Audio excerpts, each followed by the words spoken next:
ونستعينه ونستغفره ونعوذ بالله من شرور أنفسنا ومن سيئات أعمالنا.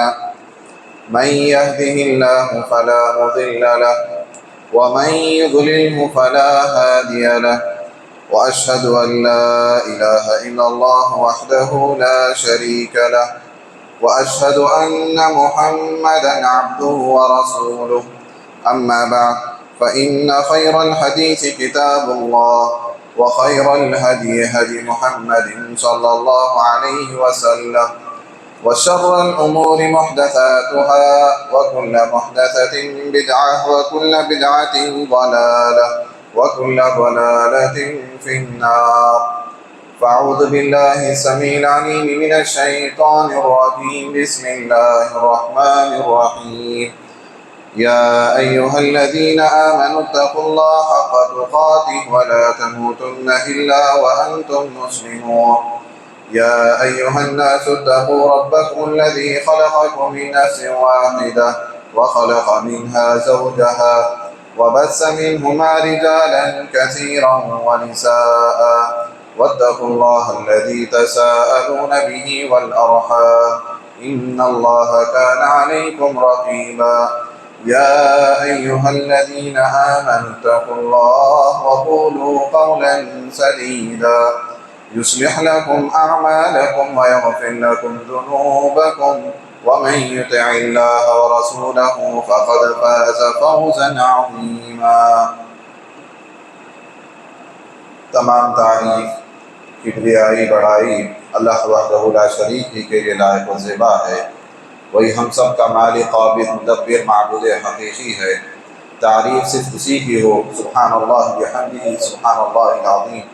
درود و سلام ہو تمام انبیاء کرام پر، بالخصوص امام المرسلین، امام الانبیاء حضرت محمد مصطفیٰ صلی اللہ علیہ وسلم پر۔ دعائے مغفرت ہو اہل بیت کے لیے، صحابہ کرام کے لیے، تابعین کے لیے، تبع تابعین، سلف صالحین کے لیے، بخشش کی، مغفرت کی دعا ہو۔ محترم حاضرین، ماہ رمضان میں ایک اہم مسئلہ، حالانکہ یہ مسئلہ رمضان سے جڑا ہوتا نہیں ہے، لیکن عمومی طور پر لوگ اسے رمضان میں ادا کرتے ہیں، وہ ہے زکوٰۃ کا مسئلہ ہے۔ انشاءاللہ آپ کے سامنے مصارف زکوٰۃ اور زکوٰۃ ان چیزوں پر فرض ہوتی ہے، اس کے مسائل اور اس پر ترغیب دلانے والی چیزیں بیان کی جائیں گی۔ محترم حاضرین، زکوٰۃ اسلام کا یہ تیسرا رکن ہے۔ اسلام کی عمارت، اس کی بنیاد جن پلروں پر، جن ستونوں پر قائم ہے، ان میں سے ایک زکوٰۃ بھی ہے۔ اللہ کے رسول صلی اللہ علیہ وسلم نے ارشاد فرمایا، بنی الاسلام علی خمس، شہادت ان لا الہ الا اللہ وان محمد رسول اللہ، واقام الصلاۃ وایتاء الزکاۃ وصوم رمضان وحج البیت من استطاع الیہ سبیلا۔ آپ صلی اللہ علیہ وسلم نے فرمایا، اسلام کی بنیاد 5 چیزوں پر ہے۔ پہلی چیز شہادتین، یعنی اللہ تعالیٰ کے معبود برحق ہونے کی گواہی دینا اور محمد صلی اللہ علیہ وسلم کے رسول ہونے کی گواہی دینا۔ دوسری چیز نماز ادا کرنا، تیسرا زکوٰۃ دینا، چوتھا اگر استطاعت ہے تو حج کرنا، پانچواں رمضان کے روزے رکھنا ہے۔ تو گویا زکوٰۃ ان 5 ستونوں میں سے ایک اہم ستون ہے، ایک اہم پلر ہے، اور عمارت کی بنیاد، اس کی مضبوطی، اس کی پائیداری ستونوں پر ہوتی ہے۔ ستون جتنے مضبوط ہوں گے، عمارت بھی اتنی مضبوط ہوگی۔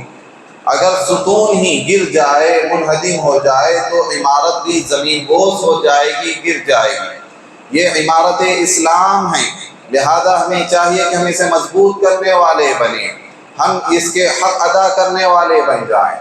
محترم حاضرین، زکوٰۃ ایک ایسی چیز ہے کہ اسلامی اخوت جن چیزوں پر قائم ہے کہ میں اور آپ آپس میں اسلامی بھائی ہیں، یہ اخوت، یہ بھائی چارگی اس وقت تک ہے جب ہم زکوٰۃ دینے والے رہیں گے۔ یا ہم اس نماز ادا کرنے والے رہیں گے۔ اگر ہم نے زکوٰۃ ادا نہیں کیا، نماز ادا نہیں کی، تو اسلامی بھائی چارگی بھی ہم سے ختم ہو جائے گی، کوئی رشتہ ہمارا آپس میں نہیں رہے گا۔ کیونکہ اللہ تبارک تعالیٰ نے قرآن مجید میں فرمایا کہ وَوَيْلٌ لِّلْمُشْرِكِينَ الَّذِينَ لَا يُؤْتُونَ الزَّكَاةَ، کہ اللہ تعالیٰ نے مشرک قرار دیا ہے ایسے لوگوں کو جو زکوٰۃ نہیں دیتے ہیں۔ یعنی اسلام سے یہ چیز خارج کرنے والی چیز ہے۔ جو شخص عمدن جانتے بوجھتے یہ حق ادا نہیں کرے، یہ فریضہ ادا نہ کرے، زکوٰۃ کا فریضہ ادا نہ کرے جانتے بوجھتے، ایسا شخص خارج الاسلام ہے، اس کا مسلمانوں سے تعلق نہیں ہے، وہ دائرہ اسلام سے نکل گیا، وہ واجب القتل ہے۔ یعنی اس شخص کو یہ قتل کیا جائے گا اگر وہ توبہ نہیں کرے گا، اگر وہ عمدن اس چیز کی فرضیت کا وہ انکار کر دے۔ فَإِن تَابُوا وَأَقَامُوا الصَّلَاةَ فَإِخْوَانُكُمْ فِي الدِّينِ، اگر تم توبہ کرو، نماز قائم کرو، زکوٰۃ دو، تو تم آپس میں ایک دوسرے کے بھائی ہو۔ اللہ تعالیٰ نے اسلامی اخوت، اسلامی بھائی چارگی کو زکوٰۃ سے جوڑ کر اللہ تعالیٰ نے بتایا۔ اور جو زکوٰۃ کا انکار کرے، زکوٰۃ دینے سے منکر ہو جائے، اس کے خلاف اعلان جنگ کا بھی حکم ہوا ہے۔ یعنی اللہ کے رسول صلی اللہ علیہ وسلم نے ایک حدیث میں فرمایا امرت ان اقاتل الناس حتی یشہد ان لا الہ الا اللہ، مجھے حکم دیا گیا ہے کہ میں ایسے لوگوں سے قتال کروں جب تک کہ وہ شہادتین کی گواہی نہ دے لیں، یعنی اللہ تعالیٰ کے معبود برحق ہونے کی اور محمد صلی اللہ علیہ وسلم کے رسول ہونے کی گواہی نہیں دیں گے، جب تک کہ وہ نماز نہیں پڑھیں گے، زکوٰۃ نہیں دیں گے۔ اگر یہ لوگ اس طرح کر لیں فَإِنْ عَصَمُوا مِنِّي دِمَاءَهُمْ وَأَمْوَالَهُمْ، اگر یہ حق ادا کر لیں تو انہوں نے مجھ سے اپنی جان کی حفاظت کر لی، اپنے مال کی حفاظت کر لی۔ اللہ کے رسول کیا مجھے حکم دیا ہے کہ میں ایسے لوگوں کے ساتھ جنگ کروں، قتال کروں، جو لوگ نماز ادا نہیں کرتے، جو لوگ زکوٰۃ ادا نہیں کرتے، ان کے خلاف جنگ کرنے کا اللہ کے رسول صلی اللہ علیہ وسلم کو اللہ تعالیٰ حکم دے رہا ہے۔ اگر وہ یہ چیز ادا کر لیں تو انہوں نے مجھ سے اپنے مال کی حفاظت کر لی، اپنے جانوں کی حفاظت کر لی۔ الا بحق الاسلام وحسابهم علی اللہ، ان کا حساب اللہ تعالیٰ کے پاس ہے۔ تو محترم حاضرین، یہ زکوٰۃ کی تعلق سے کچھ باتیں تھیں۔ محترم حاضرین، ہمیں یہ بات جان لینی چاہیے کہ زکوٰۃ کا لفظ جو ہے قرآن مجید میں اللہ تعالیٰ نے 80 سے زائد مقامات پر فرمایا، 80 سے زائد مقامات پر قرآن مجید میں زکوٰۃ کا لفظ آیا ہے۔ جو شخص زکوٰۃ ادا نہیں کرتا، ایسے شخص کی نماز بھی قبول نہیں ہوتی۔ حضرت عبداللہ بن عباس رضی اللہ تعالیٰ عنہما ارشاد فرماتے ہیں کہ من صلی ولم یزکی زکوٰۃ، جو شخص نماز تو پڑھتا ہے لیکن زکوٰۃ ادا نہیں کرتا، ایسے شخص کی نماز بھی قبول نہیں کی جائے گی، ایسے شخص کا اسلام بھی مکمل نہیں ہوگا۔ اسلام کو مکمل زکوٰۃ کے ذریعے کیا گیا ہے۔ مسند بزار کی حدیث، اللہ کے رسول صلی اللہ علیہ وسلم نے فرمایا تم زکوٰۃ ادا کرو اور اپنے اسلام کو تم مکمل کرو۔ اسلام کے مکمل کرنے کو اللہ کے رسول صلی اللہ علیہ وسلم نے زکوٰۃ سے جوڑ کر بتایا ہے۔ زکوٰۃ کی بہت زیادہ حکمتیں ہیں، زکوٰۃ کی اپنی جگہ بہت زیادہ فائدے ہیں۔ اللہ تعالیٰ نے اس میں بہت سے اسرار رموز اللہ تعالیٰ نے رکھا ہے۔ سب سے پہلی چیز، آدمی جب زکوٰۃ ادا کرتا ہے تو سب سے پہلے اس کے نفس کا تزکیہ ہوتا ہے، اس کے دل کی صفائی ہوتی ہے۔ جو بخیلی، جو کنجوسی اس کے دل میں چھپی ہوئی ہے، مال کی زکوٰۃ نکالنے سے وہ چیز اس سے دور ہوتی ہے۔ جو دل میں، جو نفس میں حرص ہے، لالچ ہے، طمع ہے، یہ چیز زکوٰۃ ادا کرنے سے دور ہوتی ہے۔ دل کے امراض کا خاتمہ اللہ تعالیٰ نے زکوٰۃ میں رکھا ہے۔ مال کی پاکی ہوتی ہے۔ زکوٰۃ کہتے ہیں کسے؟ زکا یزکی عربی میں ہے پاک و صاف کرنا، اسی سے زکوٰۃ کا لفظ بنا ہے۔ یعنی یہ تمہارے نفس کو بھی پاک کرتا ہے، تمہارے مال کو بھی پاک کرتا ہے۔ ایک مخصوص حصہ تمہیں نکالنا ہے، اگر تم نے وہ مخصوص حصہ اپنے مال میں سے نہیں نکالا، وہ حصہ تمہارے پورے مال کو خراب کر سکتا ہے۔ اگر تم نے وہ مخصوص حصہ نکال دیا تو تمہارے مال کا صفائی ہو گئی، پاکیزہ ہو گیا تمہارا مال، صاف و شفاف ہو گیا تمہارا مال۔ تو نفس کی پاکی اس سے مقصود ہے۔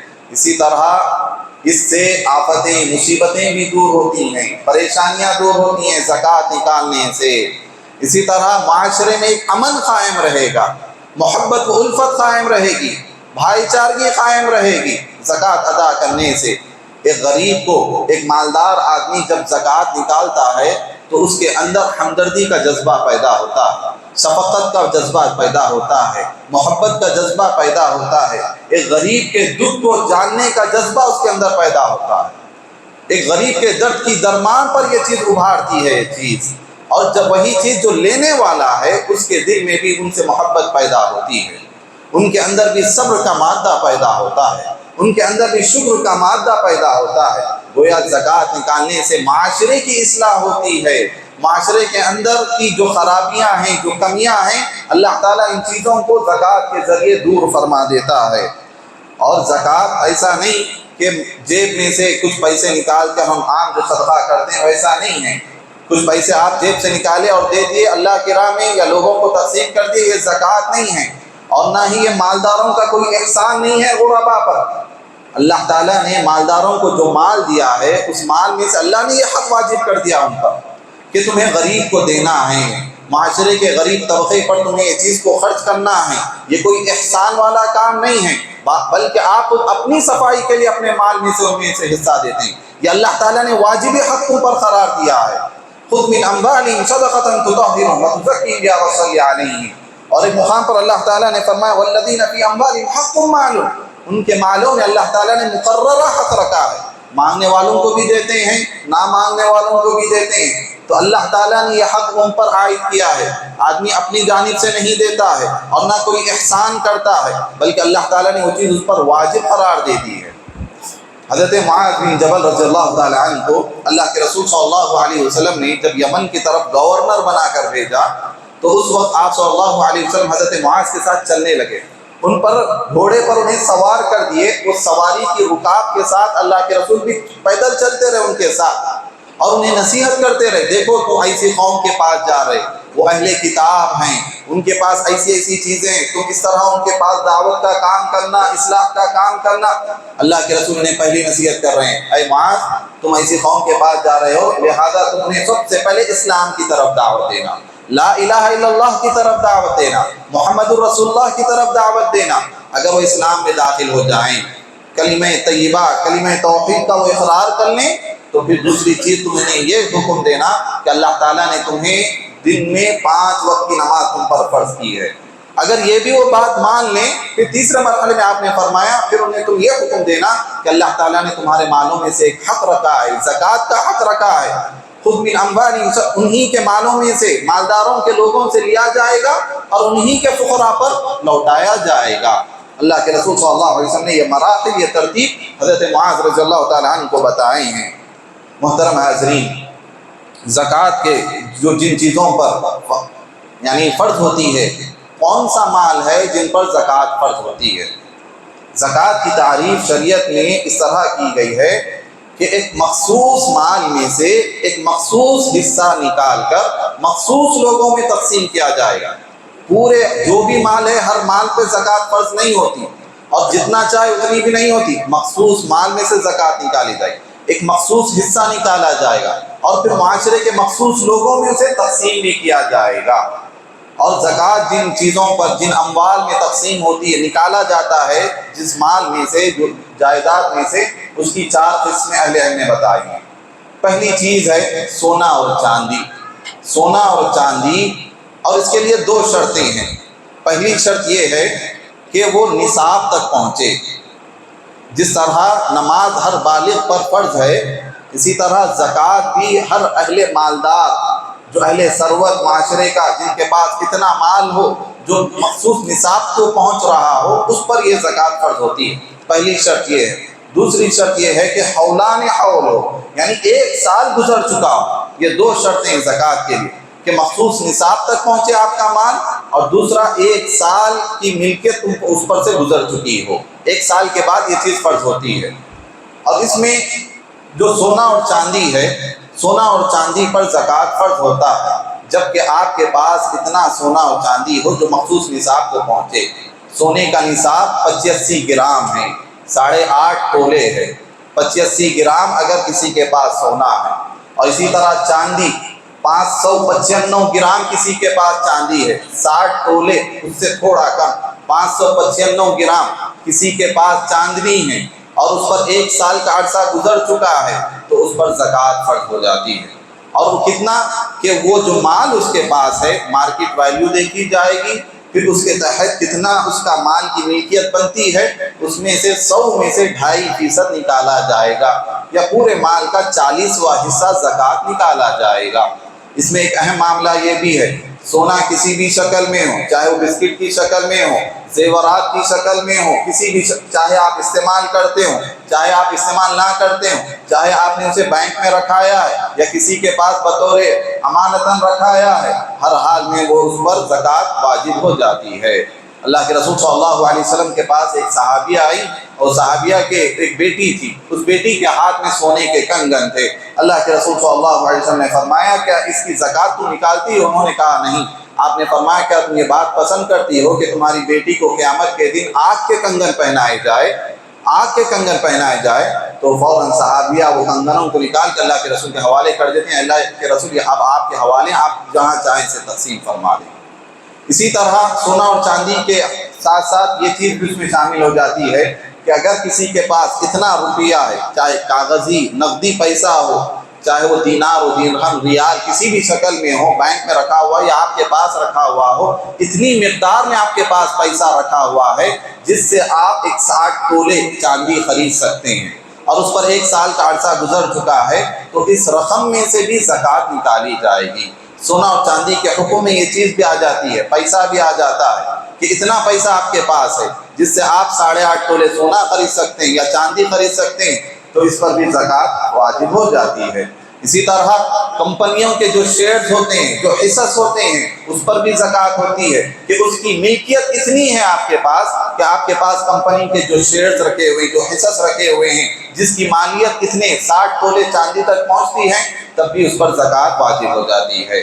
تو پہلی چیز یہ تھی۔ اسی طرح دوسری چیز جس میں زکوٰۃ ہوتی ہے وہ یہ کہ تجارتی سامان، تجارتی چیزیں جو تجارت کے لیے آپ استعمال کرتے ہیں، ان چیزوں پر بھی زکوٰۃ ہوتی ہے۔ چاہے آپ گاڑیوں کا کاروبار کرتے ہوں، چاہے وہ زمینوں کا کاروبار کرتے ہوں، یا چاہے آپ مکان کا کاروبار کرتے ہوں، یا کوئی بھی ایسی چیز خرید و فروخت میں استعمال کرتے ہوں، تجارت کے غرض سے، کاروبار کے غرض سے آپ وہ چیز استعمال کرتے ہوں، تو اس پر بھی زکوٰۃ ہوتی ہے۔ اگر آدمی اپنی ذاتی چیز کے لیے، ذاتی فائدے کے لیے استعمال کرتا ہے، چاہے کتنے بھی گاڑیاں استعمال کر لے، اس پر زکوٰۃ نہیں ہوتی۔ تجارت کی غرض سے اگر آپ کوئی چیز لیتے ہیں، اسے خرید و فروخت کرتے ہیں، چاہے وہ زمین ہی کیوں نہ ہو، چاہے وہ گھر ہی کیوں نہ ہو، چاہے اپارٹمنٹ ہی کیوں نہ ہو، اگر کسی کے پاس ایسی بلڈنگ ہے جس پہ اپارٹمنٹ ہے اور اس کا کرایہ اس سے اتنا نکلتا ہے جس سے زکوٰۃ کے نصاب کو پہنچتا ہے، تو اس پر بھی زکوٰۃ ہوتی ہے۔ تو تجارتی اموال پر بھی زکوٰۃ عائد ہوتی ہے۔ اسی طرح تیسری چیز جس پہ زکوٰۃ فرض ہوتی ہے وہ یہ ہے کہ زرعی پیداوار، چاہے آپ کے پاس کھیت ہو، چاہے باغات ہو، اور یہ کھیتوں پر، یہ باغات، اس زمین پر زکوٰۃ نہیں ہوگی، لیکن جو پیداوار اس سے نکلتی ہے، پھل و فروٹ جو اس سے نکلتے ہیں، جو زراعت اس سے نکلتی ہے، چاہے گیہوں کی شکل میں، چاول کی شکل میں، کسی بھی شکل میں، اس میں زکوٰۃ ہوتی ہے۔ اور اس میں یہ نصاب ہے کہ 5 وسق ہو۔ 5 وسق کتنا بنتا ہے؟ 7 کنٹل کے قریب تک بنتا ہے۔ کسی کی زمین سے اتنی پیداوار نکلتی ہے کہ 60 کنٹل تک وہ چیز پہنچتی ہے، تو اس میں سے 20واں حصہ یا 10واں حصہ زکوٰۃ نکالا جائے گا۔ اسی طرح چوتھی چیز، جانوروں پر زکوٰۃ عائد ہوتی ہے۔ اللہ کے رسول صلی اللہ علیہ وسلم نے فرمایا جس شخص کے پاس جانور ہو اور اس میں سے زکوٰۃ نہیں نکالتا، قیامت کے دن یہ جانوروں کے سامنے اس شخص کو ڈال دیا جائے گا، یہ جانور اپنے پیروں سے رونگتے ہوئے چلے جائیں گے، اپنے سینگوں سے اسے مارتے ہوئے چلے جائیں گے۔ جب پورے جانور گزر جائیں گے، پھر ان جانوروں کو پھر شروع سے اس کے اوپر سے گزارا جائے گا، یہ سزا کے طور پر اس شخص کے ساتھ رہے گا۔ تو جانوروں میں بھی زکوٰۃ ہوتی ہے، چاہے، اور جانوروں میں مخصوص جانور جو ہوتے ہیں جیسے گائے ہے، اونٹ ہے، بھیڑ بکریاں ہیں، اس میں زکوٰۃ ہوتی ہے۔ کسی کے پاس 5 اونٹ ہیں، کسی کے پاس 30 گائے ہیں، یا کسی کے پاس 40 بکریاں ہیں، تو اس پر 1 سال گزرنے پر پھر اس کے اوپر بھی زکوٰۃ عائد ہو جاتی ہے۔ تو یہ 4 قسم کے اموال تھے جن میں زکوٰۃ فرض ہوتی ہے، ان مالوں میں زکوٰۃ واجب ہوتی ہے۔ اسی طرح یہ زکوٰۃ کا جو مال ہے کس پر خرچ کیا جائے گا، یہ کوئی اختیاری معاملہ نہیں ہے۔ حاکم وقت اپنی طرف سے تصرف کر لے یا خلیفہ اپنی طرف سے تصرف کر لے، اللہ تعالیٰ نے اس کا حق نبی کو بھی نہیں دیا ہے، بلکہ اللہ تعالیٰ نے قرآن مجید میں یہ زکوٰۃ لے کر کن لوگوں کو دیا جائے گا اس لوگوں کی بھی تقسیم اللہ تعالیٰ نے بتا دی۔ 8 لوگ ہیں جنہیں زکوٰۃ کا مال دیا جا سکتا ہے، 8 لوگوں کے علاوہ کسی اور کو زکوٰۃ کا مال نہیں دیا جا سکتا۔ اللہ تعالیٰ نے سورۃ توبہ میں ارشاد فرمایا انما الصدقات للفقراء والمساکین والعاملین علیہا والمؤلفۃ قلوبهم وفی الرقاب والغارمین وفی سبیل اللہ وابن السبیل فریضۃ من اللہ واللہ علیم حکیم۔ اللہ تعالیٰ نے فرمایا یقیناً صدقہ کا مال یعنی زکوٰۃ کو صدقہ بھی کہا جاتا ہے۔ انما الصدقات للفقراء، پہلی چیز فقراء کے لیے۔ فقیر آدمی وہ جس کے پاس کچھ بھی مال نہیں ہے، نہ ہی وہ کماتا ہے، نہ اس کے کمانے کی اس کے پاس استطاعت ہے، بلکہ ہر حال میں وہ محتاجی کی زندگی گزارتا ہے، لوگوں کے سامنے ہاتھ پھیلا دیتا ہے، ایسے شخص کو زکوٰۃ کا مال دیا جائے گا۔ دوسری چیز مسکین ہے۔ مسکین ایسا آدمی جو کماتا تو ہے لیکن اس کی ضروریات اس کی کمائی سے زیادہ ہیں، اس کی ضروریات جو ہیں اس کی کمائی سے بھی زیادہ ہیں۔ جو مال وہ کماتا ہے اسے بس نہیں ہوتا، اور نہ ہی وہ لوگوں کے سامنے عزت نفس کے خاطر اپنا ہاتھ بھی نہیں پھیلاتا لوگوں کے سامنے، بلکہ اپنی جگہ وہ خاموش رہتا ہے۔ ایسے لوگوں کو ڈھونڈ کر دیا جائے گا۔ فقراء و مساکین، انہیں زکوٰۃ دیا جائے گا۔ انما الصدقات للفقراء والمساکین والعاملین۔ تیسرا ہے عامل۔ عامل یعنی زکوٰۃ کی وصولی کے لیے لوگ مقرر ہوتے ہیں۔ عہد نبوی میں اور خلفاء راشدین کے زمانے میں اسلامی ادوار میں زکوٰۃ وصول کرنے کے لیے لوگوں کو مقرر کیا، جاؤ فلاں علاقے سے جا کر زکوٰۃ وصول کرو، تو اس پر انہیں جو تنخواہ دی جاتی تھی، جو وظیفہ دیا جاتا تھا، اس کو زکوٰۃ ہی میں سے نکال کر انہیں دیا جاتا تھا۔ تو والعاملین علیہا والمؤلفۃ قلوبہم، چوتھے لوگ ہیں مؤلفۃ قلوبہم، جن کا دل رکھنے کے لیے، جن کے دل کو خرید کرنے کے لیے زکوٰۃ دی جائے، یعنی ایسے لوگ جو ابھی اسلام میں داخل ہوئے ہیں، نو مسلم ہیں، یہ خدشہ ہے یا اندیشہ ہے کہ کہیں یہ پھر کفر کی طرف لوٹ نہ جائیں، تو ایسے لوگوں کو زکوٰۃ کا مال دیا جائے گا۔ یا ایسے لوگ جو اسلام میں داخل ہونے کے قریب ہیں، انہیں اسلام کی دعوت سمجھ میں آتی ہے اور قریب ہیں، لیکن معاشی اعتبار سے وہ اسلام میں آنے سے کترا رہے ہیں، پیچھے ہٹ رہے ہیں، ایسے لوگوں کو زکوٰۃ کا مال دیا جا سکتا ہے۔ تو والمؤلفۃ قلوبہم یعنی مؤلفۃ تالیف قلب کے لیے انہیں دیا جائے گا۔ وفی الرقاب، پانچویں چیز ہے رقاب، یعنی گردنوں کو آزاد کرنے میں، غلاموں کو آزاد کرنے میں۔ آج کے دور میں اہل علم نے کہا جیلوں سے مسلمانوں کو چھڑانے کے لیے، جو ناحق جیلوں میں پھنسے ہوئے ہیں، ایسے لوگوں کو چھڑانے کے لیے بھی زکوٰۃ کا مال دیا جا سکتا۔ یہ اصل میں رقاب کہتے ہیں غلاموں کو آزاد کرنے کے لیے۔ وفی الرقاب والغارمین، اور چھٹی چیز ہے غارم۔ غارم رہتا ہے یعنی قرض لے کر آدمی کسی مقصد کے لیے، اچھے مقصد کے لیے قرض لیا تھا، لیکن قرض کی ادائیگی اس سے نہیں ہو رہی، مقروض ہوتا چلا جا رہا ہے، تو ایسے شخص کو بھی زکوٰۃ کے مال سے اسے قرض سے نکالا جا سکتا ہے۔ والغارمین وفی سبیل اللہ، ساتویں چیز ہے فی سبیل اللہ، اللہ کی راہ میں جہاد کرنے والوں کے لیے، اللہ کی راہ میں جہاد کرنے والوں کے لیے انہیں بھی زکوٰۃ کا مال زکوٰۃ میں جہاد کے لیے نکالا جا سکتا ہے۔ اور آٹھویں چیز ہے وابن السبیل، مسافر کے لیے، مسافر کو بھی زکوٰۃ کا مال دیا جا سکتا ہے، گرچہ کہ وہ اپنے قوم میں اپنی جگہ بڑا مالدار ہے، لیکن سفر میں اس کا پورا مال ختم ہو گیا ہے، وہ کنگال ہو چکا ہے، اب واپس جانے کے لیے اس کے پاس پیسے نہیں ہیں، تو ایسے مسافر کو بھی اس کے سفر کے اخراجات کے حد تک اسے زکوٰۃ کا مال دیا جا سکتا ہے۔ تو یہ 8 تقسیم ہے جو اللہ تعالیٰ نے قرآن مجید میں بیان فرمائی۔ ایک صحابی آ کر اللہ کے رسول صلی اللہ علیہ وسلم سے پوچھنے لگے، اللہ کے رسول جو آپ کے پاس زکوٰۃ کا مال ہے ان میں سے میرا حق ادا کیجیے، مجھے دیجیے۔ آپ صلی اللہ علیہ وسلم نے فرمایا زکوٰۃ کا مال میں اپنی طرف سے تصرف نہیں کر سکتا، اللہ تعالیٰ نے کسی نبی کو بھی اختیار نہیں دیا کہ وہ اپنی ثواب دیس سے لوگوں میں خرچ کرتا رہے، کسی حاکم کو اختیار نہیں دیا کہ اپنی ثواب دیس سے لوگوں میں خرچ کرتا رہے، بلکہ اللہ نے بتا دیے اگر تم ان میں سے ہو تو میں ضرور تمہیں زکوٰۃ کا مال دوں گا۔ محترم حاضرین، زکوٰۃ کی ادائیگی سے معاشرے کے کئی برائیاں ختم ہو جاتی ہیں۔ سب سے اہم برائی جو اصل جڑ ہے وہ ہے غربت، وہ افلاس۔ اللہ تعالیٰ نے زکوٰۃ کے فریضے کی انجام دہی میں ایسی حکمت اللہ تعالیٰ نے رکھی ہے، زکوٰۃ میں ایسا فائدہ اللہ تعالیٰ نے رکھا ہے کہ معاشرے سے غربت کا خاتمہ ہو جاتا ہے۔ دنیا میں ایسی کئی قومیں آئیں، کئی ایسی تنظیمیں بنی ہر دور میں، ہر معاشرے میں، کہ لوگ غربت کو ختم کرنے کے لیے، افلاسی کو ختم کرنے کے لیے، فقر و فاقے کو ختم کرنے کے لیے کئی طرح کی اسکیمیں لائیں، لیکن ہر اسکیم ناکام ہو کر رہ گئی۔ لیکن اسلامی حکومت میں یہ فریضہ زکوٰۃ کی ادائیگی کے بعد ایسا سنہرا باب بھی دیکھا گیا کہ معاشرے میں زکوٰۃ لینے والا کوئی فقیر آدمی موجود ہی نہیں تھا جسے زکوٰۃ کا مال دیا جائے۔ آپ دیکھیں غربت و افلاس کی وجہ سے جو یہ غربت و افلاسی جو ہے فقیری آدمی کو کفر تک پہنچا دے سکتی ہے، شرک تک اسے پہنچا دے سکتی ہے۔ ایک آدمی غریب ہو جاتا ہے، افلاس ہو جاتا ہے تو لوگوں کے سامنے ہاتھ پھیلانے لگ جاتا ہے۔ جو مجبور قسم کے لوگ ہیں یا جو مجبور قسم کی عورتیں ہیں زنا پر آمادہ ہو جاتی ہیں، جسم فروشی کا کام کرنے لگ جاتی ہیں۔ یہ غربت و افلاسی کی وجہ سے جو چھوٹے بچے ہیں تعلیم کو ترک کر دیتے ہیں اور تعلیم کو چھوڑ کر مزدوری کرنے لگ جاتے ہیں۔ یہ تمام خرابیاں اور کئی ایسے افراد جو غربت و افلاس کی وجہ سے چوری کے راستے پر نکل جاتے ہیں، ڈکیتی کے راستے پر نکل جاتے ہیں، تو یہ تمام چیزیں کہاں سے پیدا ہوئی؟ غربت و افلاس کی وجہ سے یہ خرابیاں پیدا ہوئی معاشرے میں، کہ چوری ڈکیتی ہو یا چھوٹے بچوں کی مزدوری ہو یا جسم فروشی کا معاملہ ہو، یہ غربت و افلاس کی وجہ سے پیدا ہونے والی چیزیں ہیں، اور اسلام اسی چیز کو ختم کر رہا ہے، زکوٰۃ انہی چیزوں کو ختم کر رہا ہے۔ عہد نبوی میں ایسا دور آیا، عہد فاروقی میں ایسا دور آیا کہ حضرت ابو جحیفہ رضی اللہ تعالیٰ عنہ بیان کرتے ہیں کہ اللہ کے رسول صلی اللہ علیہ وسلم کے دور میں ہمارے گاؤں میں، ہمارے دیہات میں ایک محصل آیا، یعنی زکوٰۃ وصول کرنے والا آیا، اور زکوٰۃ وصول کرنے والا آیا، ہمارے لوگوں سے زکوٰۃ وصول کیا اور ہم ہی لوگوں میں وہ تقسیم کر دیا۔ اور وہ فرماتے ہیں کہ میں اس وقت یتیم لڑکا تھا، وہ صحابی فرماتے ہیں میں یتیم لڑکا تھا تو میرے ہاتھ میں ایک پورا اونٹ آیا تھا، زکوٰۃ کی وصولی میں میرے ہاتھ میں پورا ایک اونٹ آیا تھا۔ زکوٰۃ جہاں سے لی جاتی ہے انہی لوگوں میں تقسیم کی جاتی ہے، ایسا نہیں کہ اس شہر سے وصول کی جائے دوسرے شہر میں تقسیم کیے جائے، زکوٰۃ کا ایسا معاملہ نہیں ہے، بلکہ جس شہر سے زکوٰۃ وصول کی جا رہی، جس گاؤں سے زکوٰۃ وصول کی جا رہی، وہاں کے جو غربا ہے، وہاں کے جو مساکین ہیں اس میں تقسیم کی جائے گی۔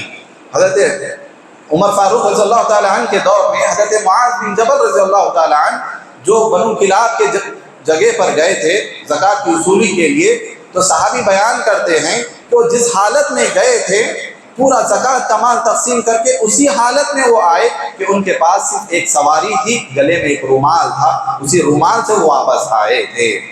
اور حضرت معاذ بن جبل کے واقعہ یہ بھی ہے کہ یمن میں جب حضرت عمر فاروق کا دور تھا تو حضرت معاذ بن جبل رضی اللہ تعالیٰ عنہ حضرت عمر فاروق کے پاس زکوٰۃ کا مال دیتے ہیں۔ یمن سے جتنے بھی مالدار تھے زکوٰۃ کا مال لیے، غربا میں تقسیم کیے، 2/3 مال تقسیم کیے، 1/3 مال حضرت عمر فاروق کے یہاں بھیجے، دارالخلافہ بیت المال میں انہوں نے جمع کر دیا۔ حضرت عمر نے کہا کہ تم کیسے جمع کر رہے ہو؟ تمہیں چاہیے تھا کہ غربا میں تقسیم کر دیتے۔ تو حضرت معاذ کہنے لگے اللہ کے رسول حضرت صحابی سے کہنے لگے سارے غربا کو میں نے تقسیم کر دیا ہے، جو مال بچا ہے اس مال کو میں بیت المال میں جمع کر رہا ہوں، دارالخلافہ مدینہ بھیج دیے۔ یہ پہلے سال ہوا، 2/3 مال انہوں نے تقسیم کیا، 1/3 مال حکومت میں جمع کر دیا۔ دوسرا سال جب آیا تو انہوں نے آدھا مال تقسیم کیا اور آدھا مال پھر حضرت عمر کی خدمت میں جمع کر دیا بیت المال میں۔ پھر وہ اعتراض ہوا، پھر تیسرے سال پورا مال زکوٰۃ کا پورا مال لا کر یعنی حکومت میں جمع کر دیا، بیت المال میں جمع کر دیا۔ پوچھنے پر کہنے لگے اب کوئی ہے ہی نہیں، یعنی 3 سال میں لوگوں کی ایسی حالت تبدیل ہو گئی کہ یمن میں کوئی فقیر نہیں تھا، کوئی غریب نہیں تھا کہ جو زکوٰۃ کا مال لینے والا ہو۔ تو یہ اسلام کا یہ نظام ہے کہ آدمی کو ایک مرتبہ زکوٰۃ کا رقم دے دی جائے تاکہ اس کی حالت بہتر ہو جائے، اچھی پوزیشن میں آ جائے، کہ ایک ایسا دور اس کے اوپر آئے کہ وہ خود زکوٰۃ دینے والا بن جائے۔ حضرت عمر بن عبدالعزیز کے دور میں بھی ایسے واقعات پیش آئے۔ تو یہ اسلام کا ایک بہترین نظام ہے، اور زکوٰۃ انفرادی طور پر نہیں نکالی جاتی بلکہ اجتماعی طور پر زکوٰۃ کا نکالنے کا نظام ہے۔ قرآن مجید میں اللہ تعالیٰ نے جہاں جہاں زکوٰۃ کا تذکرہ فرمایا، اقیموا الصلاۃ وآتوا الزکاۃ، نماز تم سب مل کر نماز پڑھو جماعت کے ساتھ، تم سب مل کر زکوٰۃ نکالو، اجتماعی طور پر زکوٰۃ نکالنے کا قرآن مجید میں حکم دیا گیا ہے۔ آج ہمارے یہاں وہ چیز نہیں ہے، لیکن ہمیں کوشش کر سکتے ہیں کہ ایک اجتماعی طور پر ہم زکوٰۃ نکالنے والے بنیں، تاکہ معاشرے سے یہ تمام خرابیاں جو افلاس و غربت کے جو دروازے ہیں ان تمام دروازوں کو بند کر دیا جائے۔ محترم حاضرین، زکوٰۃ کے تعلق سے جو لوگ مالدار ہیں، حیثیت والے ہیں، صاحب نصاب ہیں، لیکن پھر بھی وہ زکوٰۃ نہیں نکالتے ہیں، ایسے لوگوں کو قرآن مجید وعید سناتا ہے۔ اللہ تعالیٰ نے قرآن مجید میں فرمایا والذین یکنزون الذهب والفضة ولا ينفقونها في سبيل الله فبشرهم بعذاب علیم، جو لوگ سونا اور چاندی جمع کر کے رکھتے ہیں اسے خرچ نہیں کرتے، تو ایسے لوگوں کو اے نبی آپ عذاب کی خوشخبری سنا دیجئے، فبشرهم بعذاب علیم، عذاب کی خوشخبری سنا دیجئے۔ اور کیسا عذاب ہوگا؟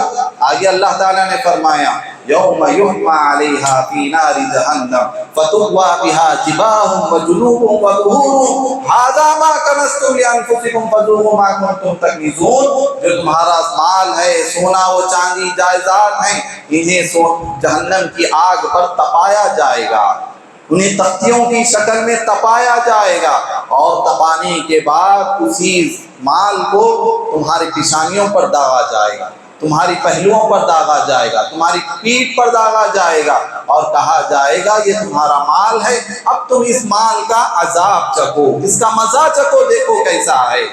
آدمی کے پاس جب کوئی فقیر آتا ہے مانگتا ہے تو آدمی کے پیشانی پر بل آ جاتے ہیں، یہ کیسا آدمی مجھ سے مانگ رہا ہے، تو جیسے ہی بل آ جاتے ہیں اللہ تعالیٰ نے اس پیشانی کو داغا، اسی مال کے ذریعے تمہاری پیشانی کو داغا جائے گا، پھر پلٹ جاتا ہے آدمی، اپنا پیٹھ دکھانے لگتا ہے، پہلوؤں کو داغا جائے گا، تمہاری پیٹھ پر داغا جائے گا۔ اور ایک حدیث میں آپ صلی اللہ علیہ وسلم نے فرمایا جو شخص زکوٰۃ ادا نہیں کرتا اپنے مال میں سے تو قیامت کے دن یہی مال ایک زہریلے سانپ کی شکل میں آئے گا، اور وہ سانپ کی کیفیت، اس کی حیت کیسی ہوگی؟ آپ نے فرمایا اس کے آنکھوں کے پاس 2 کالے سیاہ نقطے ہوں گے، یعنی اتنا زہریلا وہ سانپ ہوگا اژدھے کی شکل میں، اور وہ سانپ تمہارے جبڑوں کو پکڑ لے گا، تمہارے ہونٹوں کو پکڑ لے گا، کہے گا انا کنزکا انا مالکا، میں تیرا خزانہ ہوں، میں تیرا مال ہوں۔ یہ اژدھے کی شکل میں سیطوقون ما بخلوا به یوم القیامہ، اور ایک مقام پہ اللہ تعالیٰ نے فرمایا یہ جو مال تم جمع کر کے رکھتے ہو اور اس میں سے حق ادا نہیں کرتے، غربا کا حق ادا نہیں کرتے، اللہ کی راہ میں خرچ کرنے سے پیچھے ہٹتے ہو، یہی مال قیامت کے دن تمہارے گردنوں میں طوق بنا کر ڈال دیا جائے گا۔ ایسے کئی وعیدیں ہیں جو اللہ کے رسول صلی اللہ علیہ وسلم نے زکوٰۃ ادا نہ کرنے والوں کے تعلق سے بیان فرمائی ہیں، لہذا ہمیں اس کی فرضیت کو جاننا ہے، اس کی اہمیت کو سمجھنا ہے، اگر ہم صاحب حساب ہیں تو اس میں سے نکالنے سے پیچھے نہیں ہٹنا ہے، یہ ایک فریضہ ہے، آپ یہ فریضہ ادا کرنے والے بن جائیں۔ اللہ تعالیٰ سے دعا گو ہوں اللہ تعالیٰ ہم تمام کو نیک عمل کرنے والا بنائے، اللہ تعالیٰ ہمیں سے جو صاحب حیثیت ہے انہیں اپنے مال کی زکوٰۃ نکالنے والا بنائے، اللہ تعالیٰ ہم تمام کے نفس کا تزکیہ فرمائے، اللہ تعالیٰ ہم تمام کے مالوں کا تزکیہ فرمائے، اللہ تعالیٰ ہمارے دلوں میں تقوی و پرہیزگاری پیدا فرما، آمین یا رب العالمین، وآخر دعوانا الحمدللہ رب العالمین۔